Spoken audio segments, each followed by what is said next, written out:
just imagine what could happen when it comes to the team fights. Siggy Boom will. Number 3. This is going to be spicy because both compositions want to get into your face. They all want to do one thing and find that first blood as we jump right into it. Aurora, for those of you tuning in, is going to be on blue side, facing up against ONIC on the red. Yep. I like that how they went through this draft. Whoa, Sans. Okay, concussive blast and that little jump through from Pagu. Enough damage to send him back. He doesn't burn the Purify at least. At the very least. Here, but at least Pagu now gets to walk into enemy territory for free, and not to mention they're playing on their strong side. Lunar already generating a lead of his own, and Pagu takes like no damage. Whoa! Dead. Holy moly! I think, you know, that is not what I was expecting that early on. First blood. And all of that, why? Because, unfortunately for Sans, he just took too much damage. And now they're going to start pressing their lead to the opposite side. This is the early game that Aurora is most well known for. And now that TNZ is on this Paquito, and he's already level 3, he does some real damage. Oh man, they're not letting up too. Again, playing around this pressure that Aurora Gaming has already secured themselves in the first couple minutes of the game.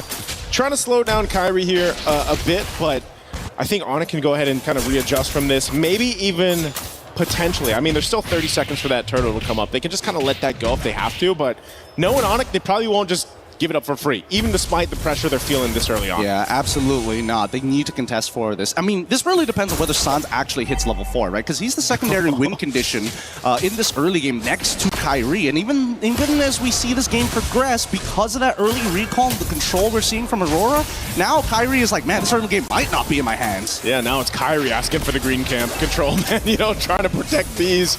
Right now is Aurora. Doesn't let up. They do get the retribution out, though. So I guess that is going to be the decision by ONIC, especially since Kyrie's on level 4. Let's just give up this first turtle, give it to Aurora. They've won it by just how much pressure they put on. Oh, a big slam through into the wall. Loopy gone after Daytona's welcome. Keyboy could be next here. He's just going to be zoned out. Nope, the 1-2 punch comes through and Lunar picks up a kill. The autopilot here. Let's not forget that Aurora just seems to be more well-connected overall, and it seems like ONIC, they needed to regroup, but unfortunately Lutpi just took the wrong path and did not want to commit his ult. I think moments like that gets really, really difficult for ONIC. Now, Sigaboom, he's more than happy. He unfortunately is in the losing matchup, but he doesn't mind as long as he's not losing out on gold or EXP. Kelra can try and lock this lane for as long as he wants, but if we do see that Sigaboom's rotating consistently, he should be able to get mid waves as well. Yeah, and as you just saw, that's such a good kind of like a counter that Pagu has against that feathered airstrike, obviously with the Minotaur, you know, and if it's once he has the Flask of the Oasis and it kind of helps buff up that sustainability that comes with that motivational Aurora, you can then just kind of follow up with the mini jump, but then the ultimate, right, that he has that it just can set things up and stop ONIC's main game plan, which is playing around this Farsa's damage kit into a Rathodride, into setting things up for the Nolan on Kyrie to follow through. We've seen the burst damage before, but even on the other side, the counter to that is TNZ. This Paquito jungle, which most of us have seen in the gold lane. Hold on, Lunar, okay, he's going to try to get away. Feathered airstrike dropped down, but he's tanky enough to survive it just with the Daytona's welcome. Didn't seem like the most optimal choice overall. I get it if Lunar didn't have the stacks, but once he builds up on those stacks, he's actually comparable to like 1.5 of Lapu, right? Yeah. I think that should be the ratios that should be in their head. I think they were assuming that Kyrie was going to do a little bit more damage, but he's already 2 levels down, right? He's basically the same level as Lutpi, and even Lutpi knows for a fact that he can't chunk Lunar for more than half of his HP, and even then, we're asking for a lot. Overall, this has been a really great start for Aurora as they've controlled the entire bottom side, and it's unlucky that it spawns back down to the bottom side once more. Yeah, right now, Aurora Gaming is basically just kind of coasting on through this early portion of the game. Second turtle's going to be up here, though, so we'll see if this time ONIC wants to possibly fight both both mid laners, picking up the glowing wands here. Again, this Eudora been such a mainstay in the meta currently, and you see why. You know, the multiple stuns that you can kind of dish out, the damage, the poke that you can do, that burst on such a kind of low cooldown is a problem. TNZ also picking up a Sky Piercer now on that jungle Paquito. Turtles up. I don't think they can do this here. They're thinking about it, but he's leveled down onto TNZ, and I'm pretty sure that TNZ can just hold on to that champion stance. Okay. Flicker forward. They're going to force this fight. Kelra on Sigiboom, though. Sigiboom trying to get away. Meanwhile, Lunar's the one to fall. The team fight's going all wrong for Aurora. Sands. There's the what the farce. 2 kills now, double. And that's going to be a turtle for ONIC. A really nice play. A great interception coming in from ONIC here, making sure that at least they're dropping down their abilities on the right targets. Like, Lunar set it up pretty nicely. However, unless TNZ finds that trade onto Kyrie or even Sans, then it's just not worth the time. Oh, denial! Oh, goodbye. Good punish there, because I was going to say, Kyrie could not get away with that after everything ONIC did, but mind you, that whole interaction has now stopped that gold lead that was building for Aurora Gaming. It was about 2,000. That's been pretty much dealt with. Kelra won't get this turret just yet, but he does do quite a bit of damage to it.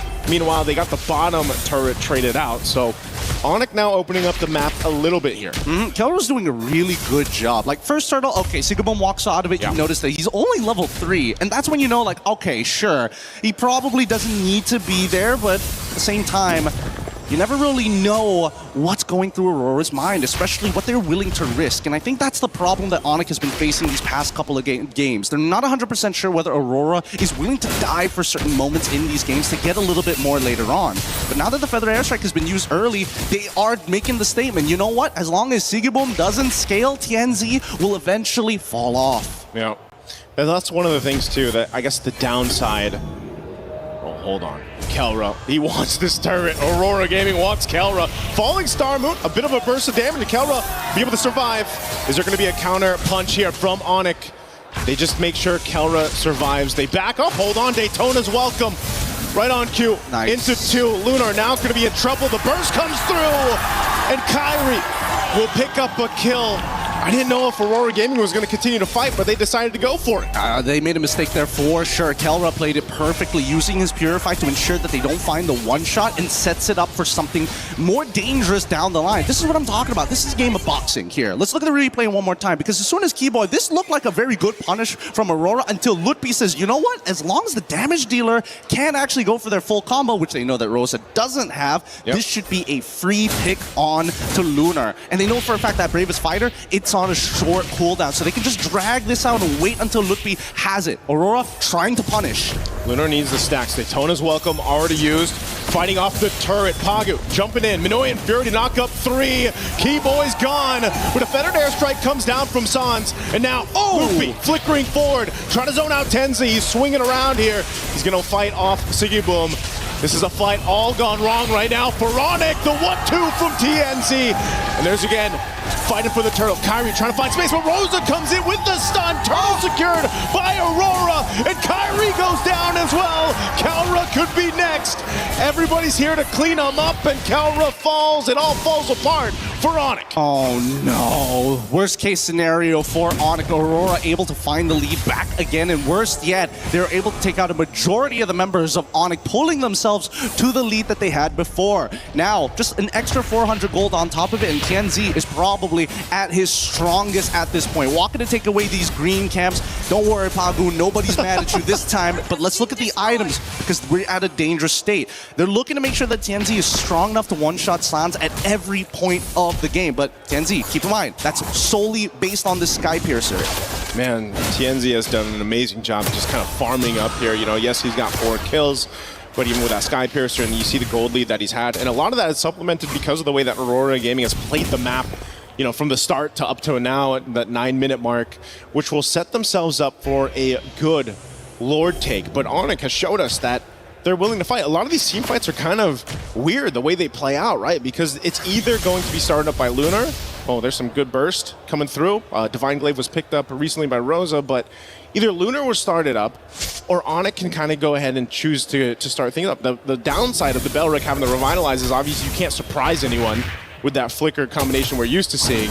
So it's got to come from someone else, and mostly it's been from Lutpi flickering forward, trying to set up, or trying to just keep things split up in these team fights. And that's why they're so finicky with the way they play it out. And that's why I say this is like a boxing match, right? As much as you want to throw your lead hand out with a big haymaker, you also have to keep in mind that Aurora could be throwing their own haymaker. Wait a second, Keyboy! Keyboy, what's he doing? He's gonna get eaten up here. Rosa's gone though. Kelra now splitting up the fight. There's a stun right on the mark. Minui and Fury to knock him in the air. Sands in trouble though. Can't get away from Siggy Boom. And now in the Valkyrie form, he's going to be splitting up Kyrie and Loopy from the fight while Keyboy's got nowhere to go. A proc on the Sky Piercer. Looking to clean up more under the tier 2 tower. A double for TNZ. More stacks for this Paquito. And now they take down the tier 2 turret. Kelra. He's tanky enough. He should be fine. He'll just clear out the waves. Yeah, he is not worried at all, but the rest of his team does not have that same grace. And Sigaboom has been playing an amazing Freya, a losing matchup, and yet watch this, right?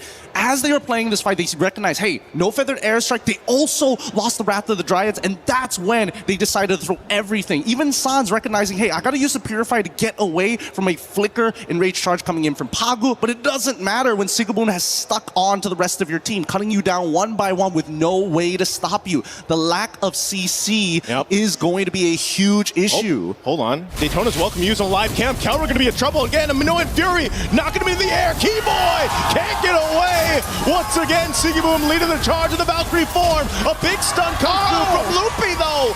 Able to stop him in their tracks, but he gets dropped back by the Rockets. But ONIC, they want to fight back. Kyrie trying to get away with Lunar. Not enough damage on the stomp there, that auto attack. Not going to be able to take out Kyrie, but man, what a fight in the jungle. This is a beautiful game here. Despite being 5.6k ahead, Aurora lose out on Sigaboom in comparison to Keyboy. An upward trade for ONIC, but the economic damage is not done just yet. Another structure falls in the favor of Aurora. Another buff taken away from Kyrie. He's struggling this game. He's 1-4-4, and every single person he wants to go for the kill has some form of damage reduction, has some form of anti-CC, or worse yet, just raw sustainability. Yep, really good play there from ONIC because of the fact that they took out Sigaboom in the last fight. They pretty much alleviate that damage that Lord push would have done. Again, you're just seeing, despite being down these thousands of gold, ONIC somehow is still able to actually go toe-to-toe in the team fight against Aurora Gaming here. And now for them, again, they have to look at what's their best angle? What's the best attack plan here for them? And especially when it comes to the jungle, because Aurora Gaming has not let up on this as they continuously try to take these buffs. Again, Daytona's welcome, throwing him into the wall. Keyboy, it's going to be, again, the focus. A feathered airstrike to follow through. And now Sigiboom on the back line. He's just everywhere. Sound's got nowhere to go. Forget the turret, forget everyone else. Aurora Gaming will just go for this fight, tossing everyone around, and they just go full-on wipeout against ONIC, and that's going to get Aurora Gaming this game under their belt, taking the series 2-1. The one extra detail is what makes Sigaboom one of the best Freyas here in this competition.